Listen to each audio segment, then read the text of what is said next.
since I've been planning to do a video since last year after doing my Raimundo Trilogy review, I'm going to say this right now that this show, regardless of me going back to it from time to time, this is literally the only way for me to actually talk about the Dark Side Omi trilogy. I mean, considering that I've watched so many Xiaolin Showdown episodes last year while also making reviews of them, not to mention that I have consideration on which Xiaolin Showdown episode I want to review, but on the other hand, regardless of what I actually feel about the show itself, this project was definitely at the bottom of my list when it comes to making videos, since I was originally going to plan on doing a review of this in April of this year, but that was during my schedules during the last year.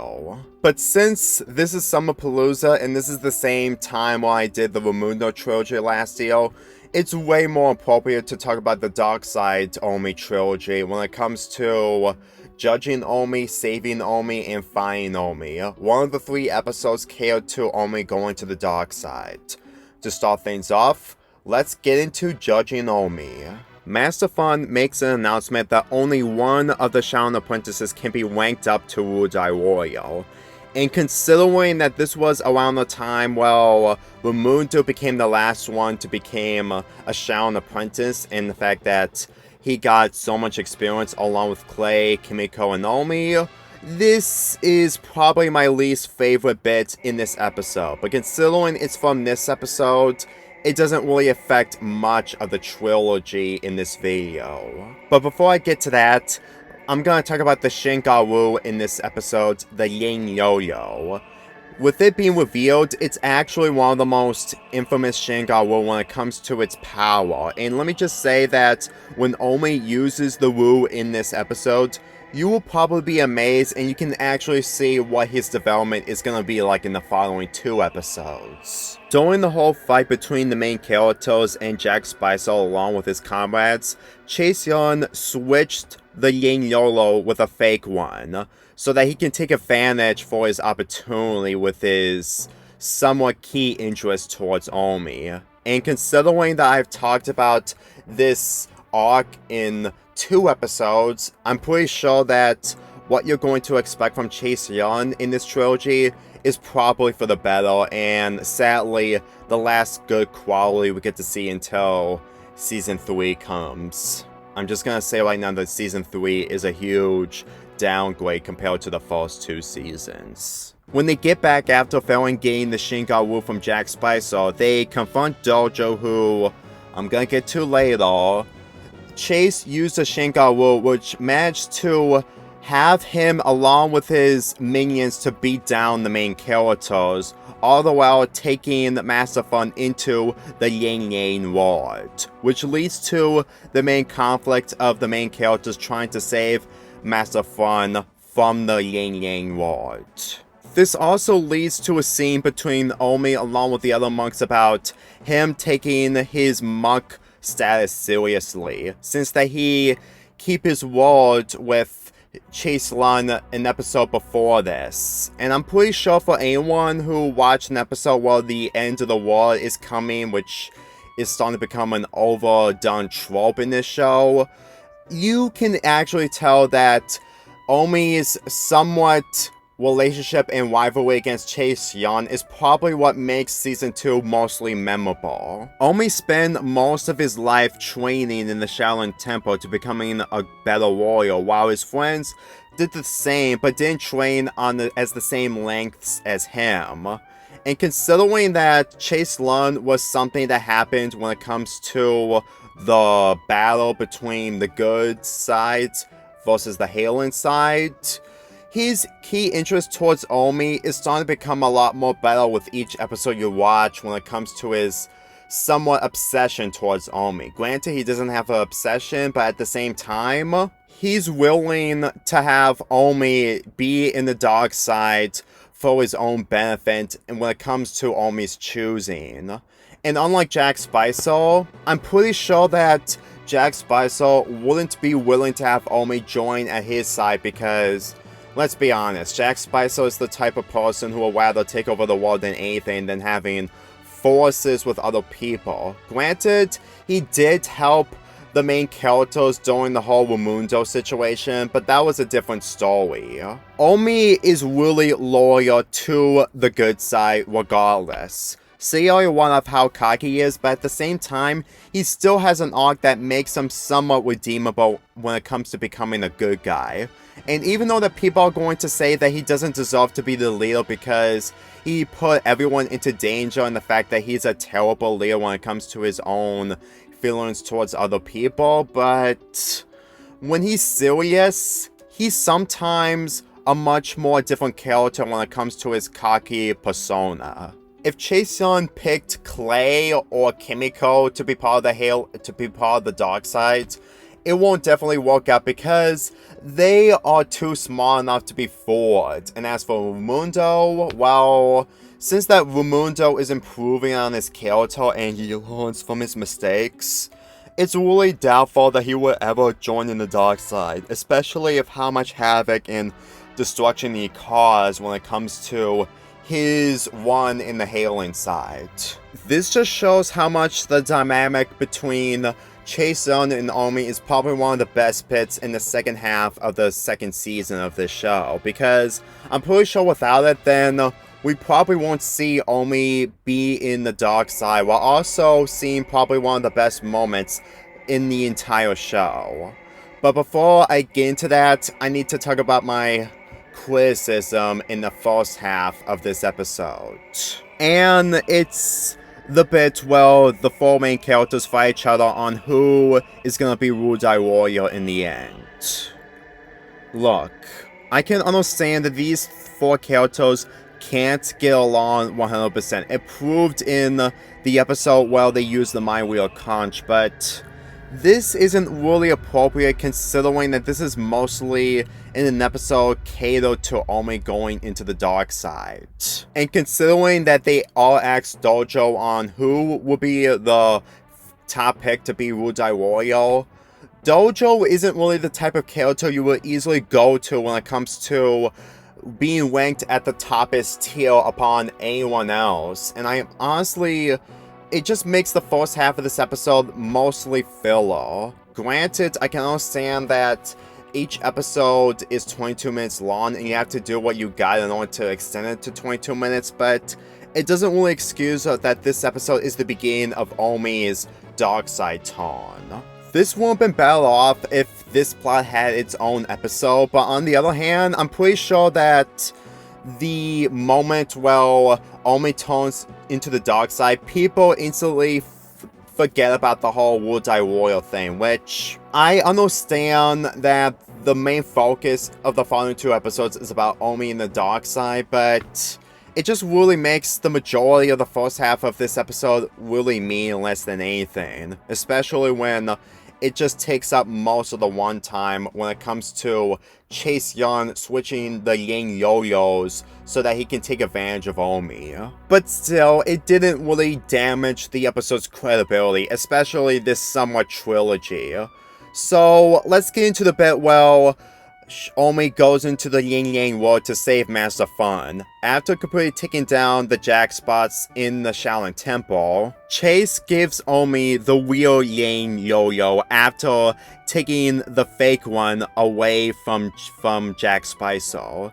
And considering that the fake one is actually the second half of the Yang Yo-Yo, the following episode really makes this episode mostly connected when it comes to the Yang Yang world, since that the Yang Yo-Yo is the main focus of these three episodes. And considering that Omi along with his friends don't understand what the Yang Yang world is when it comes to using one half of the Yang Yo-Yo, this just leads to a huge problematic situation for Omi, since that he thinked too ahead on this whole thing without realizing that he needs two yo-yos in order to go into the Yang Yang world unchanged. I'm pretty sure that Omi will never be in the dark side, but this just proves that Chaseon is way more smarter than you think. So anyway, when Omi enters in the Yang Yang world, he saw Master Fun in a meditated position, along with so many chi bottles in the shelves. And considering that those chi bottles play a major plot point in these 3 episodes, you can really tell that things just get a lot more complicated for Raimundo, Kimiko, and Clay in the next 2 episodes. As Omi takes Master Fun back into the real world, his chi from the shelves fell on the ground, resulting him to turn into the dark side by turning his back against his friends.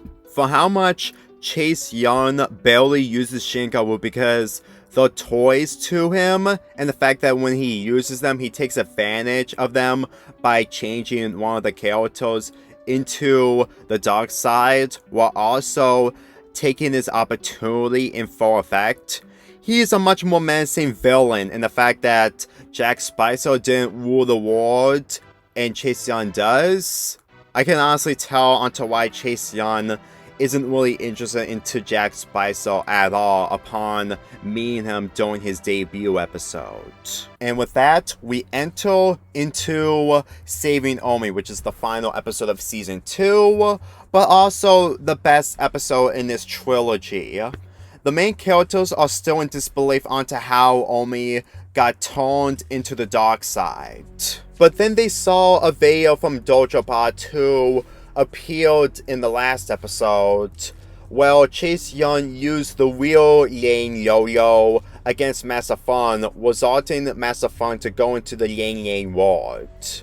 Let me just say for how much this episode improves on Chase's character and the fact that he's somewhat downgraded in the 3rd season, I can guarantee you that we will probably never see an episode like this where the main villain takes advantage towards other people when it comes to his own abilities. But I've already talked about how brilliant Chase Young is in the last episode along with the other 2 episodes, so let's just get into the point where we get the introduction of Darkside Omi. Even though that he is mostly humorless since that he desperately wants to fight, he is still a menacing person when it comes to his dark side persona, because, like I've mentioned, he is still a highly trained warrior than the other apprentices, mainly his friends. If you really think that any other character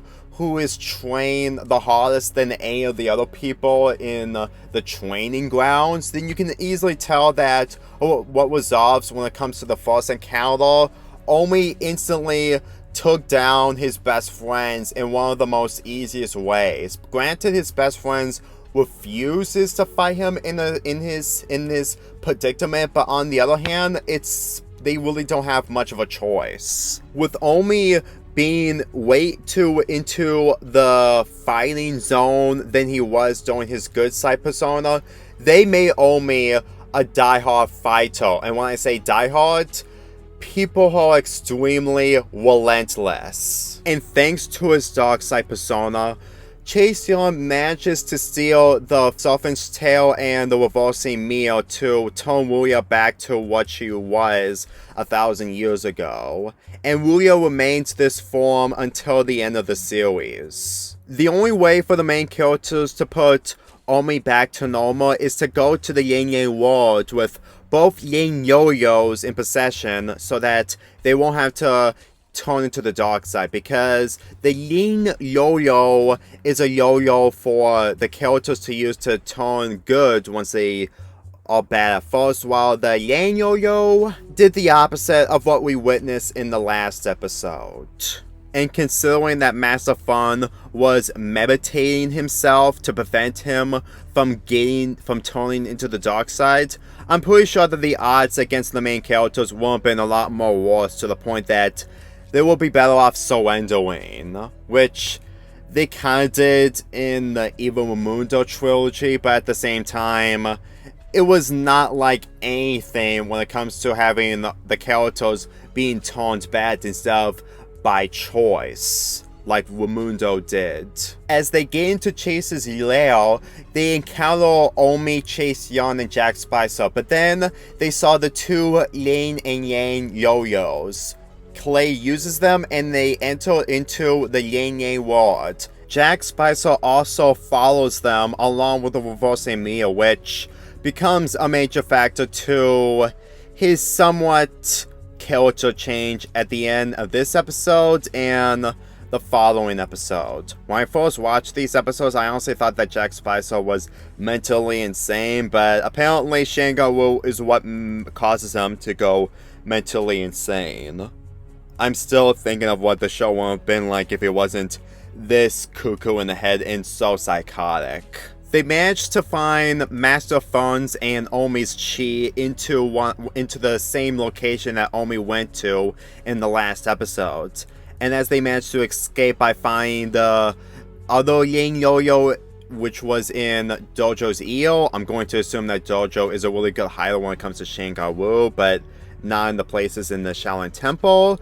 They tried to force Omi to drink the chi, but on the other hand, they need to find a different alternative. And this leads to one of the best fight sequences in this entire show. While Kimiko and Jack Spicer get into the mind of Omi so that he can drink the tea into his brain, which, if that makes any sense, Raimundo and Clay are trying to fight off Omi during this whole situation. Not only we can see how menacing Omi is when it comes to his dark side persona, but the fact that Raimundo and Clay are willing to face off Omi just so that he can get his chi, they really had to do what they could in order to make sure that Omi is turned back to normal, because Omi is way too OP, but in a way, well, it does make sense. And inside the head of Omi, which is not a pun to insult Omi, Kimiko and Jack Spicer are still having issues because of the dark side persona from Omi getting worse and worse by the second. This just shows how much that this battle is one of my favorites throughout the entire series, is because when you completely have a good character turn into the dark side, but not by choice like Raimundo did when he turned into the Halen side, is where you can see that people can go into the dark side in different ways. Like how Anakin got into the dark side in Revenge of the Sith from Star Wars, or any of the moments that you've seen off of a TV show or a movie that you're mostly familiar with while I haven't. And whenever I completely see these two sequences back to back, it really makes the biggest highlight of this entire show probably the best in any other cartoon. And that is saying something when this show didn't get much attraction when it comes to other cartoons during the 2000s. This just proves that Xiaolin Showdown is truly a one-of-a-kind show. And when I say that, it's a really good show that you should at least watch one episode so that you can easily get some kind of impression out of. Granted, the fan base in the show itself isn't better when it comes to other shows and fan bases, but for being its own thing, you can still give it the benefit of the doubt. And before we get into the following episode, let's get into the ending. After Kimiko and Jack Spicer gave Omi his chi to turn back to normal, Chase told the warriors that Omi is still loyal to him, but they doubt that because he wasn't himself back then. Considering that Chase Young is so intelligent, this is considered plan B of his plan to get Omi to his side regardless.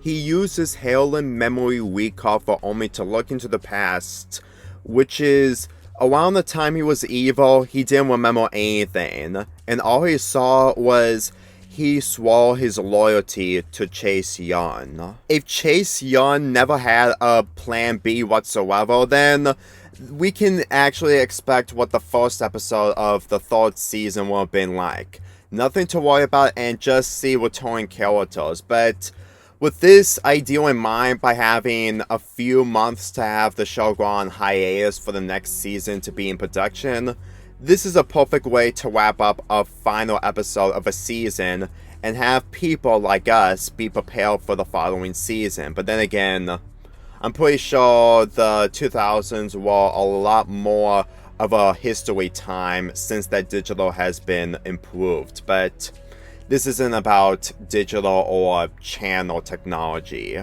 Just before the main characters leave Chase Yun's Yale, Chase Yun turned Omi into a cat. And this leads to the final episode of this trilogy, Finding Omi. With Omi at Chase Yun's side, he takes the 3 dots from Omi and uses it for his own power to make him much more stronger. Moments like these just make this final episode a lot more entertaining and a lot more interesting, but at the same time, it's considered the least best when it comes to these 3 episodes. I mean, the first episode, Judging Omi, had issues, but at the same time, this episode is mostly a downgraded disappointment, but I'll get to that once I get into the second half of this episode. Getting back to the main characters, they need to find a way to save Omi without him giving up, considering that they need to find some other way to return the entire planet back to its original form. Also, Jack Spicer in this, since that he uses the reversing mirror to reflect all of his bad chi into the yin yang world, and when he came back, he is now that. And let me just say that it's not the biggest issue of this entire episode that I'm having, but at the same time, I honestly don't like the multiple personalities from Jack Spicer. He's the person who used the Wing of the 9 Dragons, and he still has that. And considering that we get to see Jack Spicer again later on, I'm pretty sure me talking about the following episode will have to be at a later time when I'm really into this whole Jack Spicer Goodness gimmick. By the way, the dynamic between Dojo and Jack Spicer isn't really a good dynamic. That's all I have to say. Anyway, Raimundo, Kimiko, and Clay cannot be able to do their elemental powers to the full extent without Omi on their side. So they have to find some other alternatives in order to stop any bad guys coming in the way. And speaking of bad guys, we get the introduction of Chi Creature, who only appears in the Yin Yang world, and the whole reason why he's here is all because of Chase Yun, who's been releasing so many monsters all over the world for his own army to take over. Let me just say, for how much this episode's second half is mostly a downgrade, the first half of this episode is still solid for what it is. Master Fun told Raimundo, Kimiko, and Clay to defeat Chase Yun in order to save Omi, but at the same time, if they fail, they won't be able to have the freedom. In other words, the entire planet will be 1,000 years of darkness. When the main characters leave the temple to save Omi, we also get a fight scene which isn't impressive, but at the same time, Master Fun is in a wheelchair, so it actually makes sense. By the way, Master Fun actually doing most of this stuff while also typing on a computer to translate his voice is actually kind of humorous, considering that he isn't 100% fine after drinking the chi, especially getting completely injured 2 episodes ago. After Master Fun failed, which resolves him losing his chi thanks to the chi creature sucking out his chi, the chi creature heads to Clay, Kimiko, and Raimundo to suck their chi out. And with no other option, Jack Spicer heads into the Yin Yang world to save his best friends' lives. You know, every time I say best friends' lives, I immediately think that Jack Spicer is actually Spinel from the Steven Universe movie, but the difference is that this came out 14 or 13 years before the Steven Universe movie came out. I just don't know what to actually make of this, other than the fact that they just want Jack Spicer to help the other characters, because he's not being utilized properly after the first season, regardless if he's humorous. And considering that JoJo took the chi from Jack after he uses the Wind of the Nine Dragons, I'm going to assume that Jack Spicer would have been something a lot more different in this season when it comes to how he returned back to normal, but on the other hand, he just remains the same as he is. I think that's enough talking about the story for now. I need to talk about Omi Cat. With him not remembering anything about what really happened when he turned evil, I'm going to assume that his presence in this episode is mostly helpless. I mean, he did what he could in order to set things straight by saving Master Fun, but at the same time, he made a huge mistake on his part. And I can say, unlike in the last episode where he's really menacing, in this episode, they just probably made him cute because cats are cute, which I understand cats are supposed to be cute at some times, but on the other hand, I'm pretty sure that if Omi remained back into the good side, this entire episode will probably have a different direction that wouldn't work out for the premise of Xiaolin taking over the world. Granted, he's bound by his word, even though he didn't remember everything of what really happened, but every time I see Omi Cat in this, I immediately think cuteness. Not kawaii cuteness, just cuteness in general. And whenever I don't mention kawaii into the title, it just really shows that this isn't really as entertaining as I thought, but it still makes sense for Omi's situation on being bound by his word. You're probably thinking I'm giving this episode bad press for having a interesting first half, but at the same time not giving it any credit. Well, the thing is, I tolerate the first half regardless. The second half, on the other hand, after the main characters got their chi back, they have a Xiaolin Showdown with Xiaolin along with his minions. Not only that, Omi joins their side since they know that he isn't 100% evil, and this isn't the Omi that we experienced in the last episode. Now, the Xiaolin Showdown, you would think that there was going to be a great battle between the Shaolin monks against the Heilin bad guys. Something you would probably expect so much to see these two armies face each other for a battle of freedom. Well, not really freedom for the bad guys, but still. But do you want to know what the real Xiaolin Showdown is? It's soccer. It's just soccer. It's not an original game when it comes to this episode for the sake of freedom and evil taking over the planet. It's just soccer. When it comes to my opinions on the Xiaolin Showdowns that I've had the most remembering from the show, this one is the least favorite. I'm actually kind of thankful that the final Xiaolin Showdown of this show, which is the finale, had a lot of stakes into it, and they didn't make it a sports-like showdown. But here, it's definitely a sports showdown and nothing really interesting. I mean, literally the only difference is that Dojo is the soccer bar. And the reason for that is because it's humorous.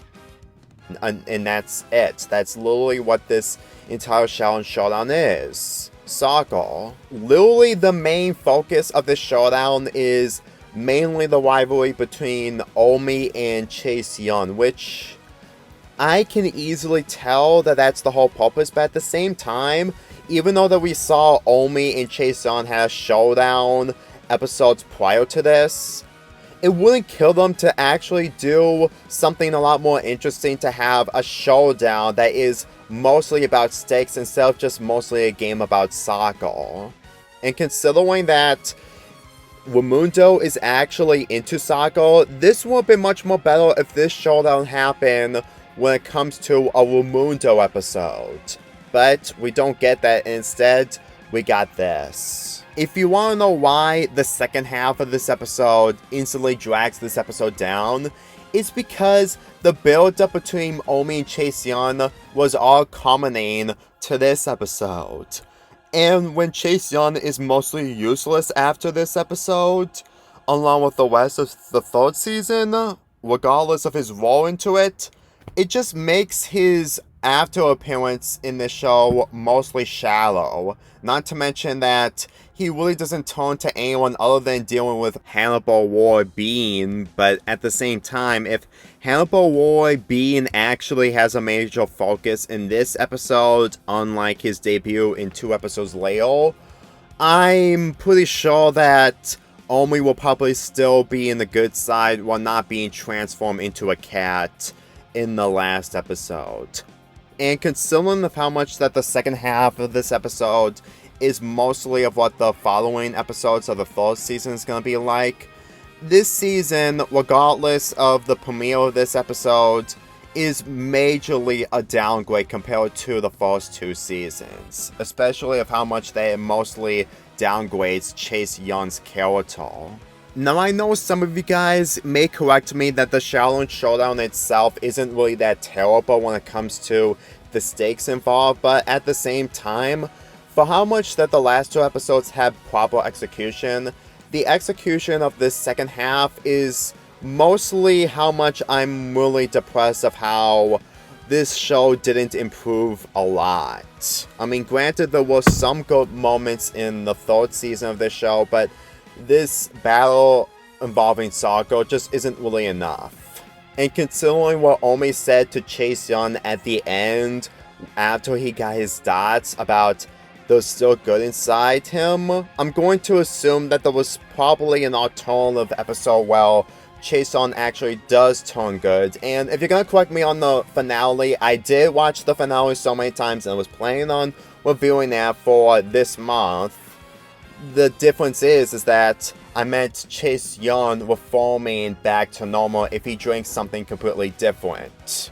Like, he drinks a reversing soup where he's completely back to being good. And every time I completely see that happening in some kind of alternative world, then this episode will probably be a lot more better if they actually took that route. But apparently, Chase Young remains bad until the very end of the series. And literally all we get from him is mainly his grudge against Ruya, because after Ruya turned back into a human, she isn't 100% back to being a human when it comes to her powers being stripped away.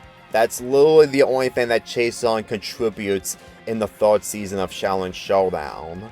If the third season had the same amount of episodes as season 2, I'm going to assume that Ruya will probably just remain a human longer than necessary, while also dealing with more bitter arguments with Chase Young at most. I don't even think this is a positive outcome for these characters to return in the third season, because if they just stay at Chase Young's Yale, even though that Ruya needs more Shinkaru to become much more powerful, they would still not be any contributing factors for what the third season has to offer. And let me just say that the third season involving the main villain Hannibal Ward Bean, I have a lot to discuss about him, but at the same time, it's for a different video in the future. Anyway, the episode ends with everything going back to normal, along with Omi, Raimundo, Kimiko, and Clay being waked up to Wudai Warrior. And I gotta say, the ending is still really nice, but at the same time, this episode is the least best when it comes to the other 2 episodes. But on the other hand, this trilogy is still a good trilogy to sit through regardless. For how long I was planning to do a video similar to the Raimundo one over the last year, this is obviously a great way to review Xiaolin Showdown for this month of Summerpalooza, to have some kind of resemblance to the last Summerpalooza, which is Summerpalooza 2. And let me just say that I am really thankful that I managed to talk about the Dark Side Omi episodes, because let me just say that regardless of Raimundo growing growth as a character, I still enjoy Omi as a character regardless. He may not be a perfect character by any means, but at the same time, he is still a well-developed character from this show. And as for me talking about Xiaolin Showdown in the near future, since that I covered the Raimundo and Omi trilogies, I'm not going to be doing a Xiaolin Showdown trilogy anymore. I mean, literally the only thing I can think of combining a video with 2 episodes is the finale. But again, it'll be at a later time. As for this trilogy as a whole, you should definitely watch them to show how great this show really is, even though it didn't get the most attention when it comes to other cartoons. I'm Lonely Fanboy 4 here, and Summer Palooza 3 is just getting bigger and better. Let's get this started again. Me and my whole crew, we live with no rules. Let's get this started again. So if you feel like me too, there's only one thing to do. Let's go. Pay down, call the taxi cab. Got a case in the fridge and a bottle of the crib. Let's all get twisted, double fisting, drink up no resisting. Let's get this started again. Let's get this started again. Let's get this started again.